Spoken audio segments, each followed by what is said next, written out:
Army chief general Qamar Javed Bajwa से लीगी रहनुमा मोहम्मद जुबैर की 2 मुलाकातें। DGISPR मेजर जनरल बाबुर इफ्तिखार कहते हैं कि आर्मी चीफ से मुलाकातें मोहम्मद जुबैर की ही दरख्वास्त पर हुई।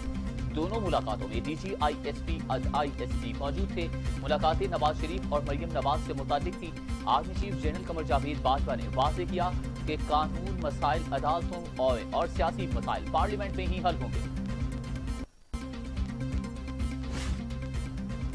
मोहम्मद जुबैर ने army chief general Qamar Javed Bajwa से मुलाकातों की तस्दीक कर दी। कहा कि मरियम नवाज का कोई पैगाम लेकर नहीं गया था। सियासी मुलाकात तब होती अगर नवाज शरीफ, शहबाज शरीफ या मरियम नवाज को पता होता। आर्मी चीफ जनरल बाजवा से 40 साल पुराने ताल्लुकात।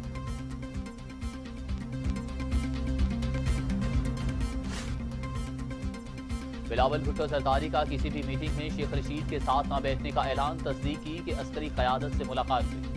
कौमी मामलात पर एक थे और एक ही रहेंगे। कुछ गैर जरूरी लोगों ने इधर उधर की बातें कर दी। शेख रशीद के बयानात मामलात को मुतनाज़ बना सकते हैं। वज़ीर आज़म के बगैर नेशनल सिक्योरिटी ब्रीफिंग नहीं होनी चाहिए थी। इमरान खान कौमी मामलात पर इत्तफाक़ राय में रुकावट है, इन्हें जाना होगा। शहबाज शरीफ कहते हैं कि अगर मरने के बाद करप्शन साबित हो जाए तो मुझे निकाल कर लटका दिया जाए। क़यामत तक भी एक ढेले का भी सबूत आ गया तो माफ़ ना कीजिएगा। हम पर इल्जामात लगाने वाले क्या खुद दूध के धुले हुए हैं? हमारी मईशत के साथ भी बल्दिया फैक्ट्री जैसा हादसा होने वाला है। सेलेक्टेड वज़ीर आज़म से कौम मायूस हो चुकी। मुस्लिम लीग नून के सदर की प्रेस कॉन्फ्रेंस।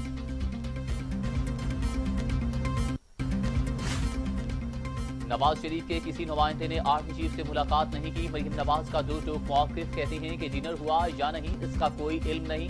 सियासी मामलात को पार्लियामेंट में ही डिस्कस करना चाहिए। जुल्म जबर के हथकंडे एक हद तक ही चलते हैं। APC के फैसलों की पासदारी की जाए। आर्मी चीफ से लीगी क़यादत की 2 माह के दौरान 2 मुलाकातें। एहसन इकबाल और ख्वाजा आसिफ की 1-on-1 मुलाकातें हुई। शेख रशीद का इंकशाफ। कहते हैं कि सब ने इकट्ठी और खुलकर मुलाकातें की।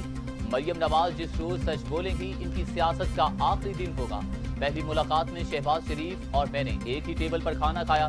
पहली मुलाकात 5 घंटे, दूसरी 3.25 घंटे जारी रही।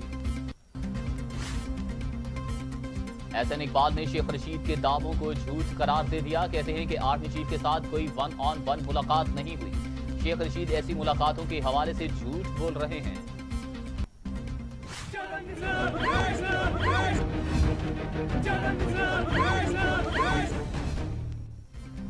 इस्लामाबाद हाई कोर्ट में मरियम नवाज की पेशी। धक्कम बेल से बचाने की कोशिश के दौरान गार्ड की कोहनी मरियम नवाज को ही जा लगी।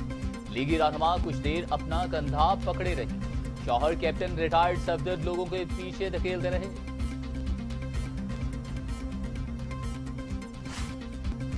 शहजाद अकबर कहते हैं कि मनी लॉन्ड्रिंग से हासिल करदा काला धन शहबाज शरीफ ने इस्तेमाल किया। ऑर्गेनाइज्ड गैंग में अरबों की मनी लॉन्ड्रिंग की। मनी लॉन्ड्रिंग केस में शहबाज शरीफ और बच्चों के खिलाफ रेफरेंस दायर किया जा चुका। रेफरेंस में हमजा के कारनामे भी दर्ज। शहबाज शरीफ ने कई बार कहा कि इनके बेटों का कारोबार है, इनसे से पूछें। आसिफ जरदारी की 3 करप्शन रेफरेंसेस में बरी करने की दरख्वास्तें खारिज। एहतसाब अदालत का फर्द जुर्म आयद करने का हुक्म। जाली अकाउंट्स रेफरेंसेस में बरी नहीं किया जा सकता। एहतसाब अदालत के रिमार्क्स। तमाम मुल्जिमान को 28 सितंबर को तलब कर दिया। फवाद चौधरी कहते हैं अपोजिशन का धांधली का शोर सिर्फ मीडिया के लिए है। 2013 के इंतखाबात के बाद धांधली की शिकायत 413 पिटीशंस के जरिए की गई।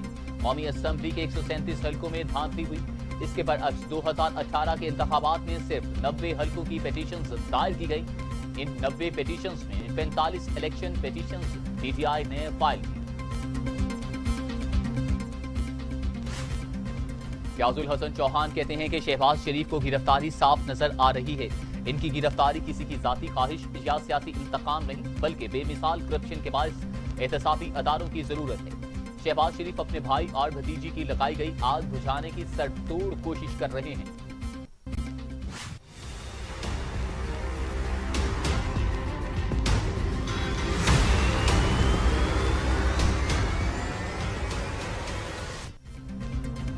भारत बाज न आया। लाइन ऑफ कंट्रोल पर सीज फायर की एक बार फिर खिलाफवर्जी। पाक फौज के 2 सिपाही शहीद। पाक फौज की भरपूर जवाबी कार्रवाई।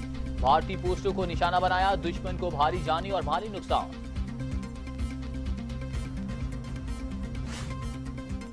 कसूर के इलाके इलाहाबाद में अराजी के तनाजे पर फायरिंग, बाप और 4 बेटे कत्ल। इलाके में खौफ और हिरास, फायरिंग मकतूल अमीन के भतीजे ने की। मुलजिम भाग निकला, गिरफ्तारी के लिए छाप। मेनू माफ कर दो, सीसीपीओ ने हाथ जोड़ लिए। उमर शेख कौमी असम्बली कायमा कमेटी में पेश। रवैये पर मोहसिन शाह नवाज रांझा बरहम, कहा कि मेरा इस्तेहकाक मजरू हुआ है। सीसीपीओ लाहौर ने जिस तरह खातून के बारे में बात की, इससे इनकी सोच का अंदाजा होता है। शाह महमूद कुरैशी कहते हैं कि भारत पाकिस्तान के अंदर इंतशार के बीज बो रहा है। वतन अजीज के इस्तेहकाम के लिए सब अपना किरदार अदा करें। दुश्मन नई साजिशें कर रहे हैं। भारत अब किसी और को भी शिकार हो चुका है। पंजाब में 81 तलबा में कोरोना वायरस की तशखीस। 763 स्कूलों के 39,000 से ज्यादा तलबा के कोरोना टेस्ट किए गए। लाहौर में 2, ननकाना साहिब में 9, गुजरात में 12, गुजरावाला में 45, डीजी खान 1 और भक्कर में 2 तलबा के कोरोना टेस्ट मुस्बत आए। पाकिस्तान में कोरोना से मजीद 8 मरीजों का इंतकाल। तादाद 6,432, मजीद 532 अफराद में वायरस की तशखीस। मरीज 3,07,418 हो गए। 558 मरीजों की हालत तशवीशनाक। 2,94,000 मरीज सेहतयाब हो चुके। दुनिया भर में कोरोना के 3 करोड़ 19 लाख मरीज, 9,76,000 हलाकतें। अमेरिका में 2,05,503, ब्राजील में 1,38,200, मैक्सिको में 74,348, रूस में 20,000, भारत में 90,000 और सऊदी अरब में 4,542 अमवात। सोना की फी तोला कीमत में 700 रुपए कमी, कीमत 1,14,000 रुपए हो गई। आधी मार्केट में फी ऑन्स सोना की कीमत 15 अमरीकी डॉलर गिर गई। नई कीमत 1,892 अमरीकी डॉलर मुकर्रर। तुर्क सदर का कश्मीर पर 2 टोक मौक़िफ़। तैयब उर्रहमान के अल्फाज नई दिल्ली पर बिजली बनकर गिर गए। मोदी सरकार के आसान खता, मकबूजा कश्मीर को भारत का अंदरूनी मामला करार दे दिया। और अफगानिस्तान में अमन के मसाइल फिर सर उठाने लगे। अफगान मुसाहलती काउंसिल के सरबराह अब्दुल्ला कहते हैं कि रिहाई पाने वाले तालिबान में से चंद अनासिर मैदान जंग में दोबारा सरगर्म हो गए। आलमी बरादरी अमन मुआहदे की पासदारी के लिए किरदार अदा करें।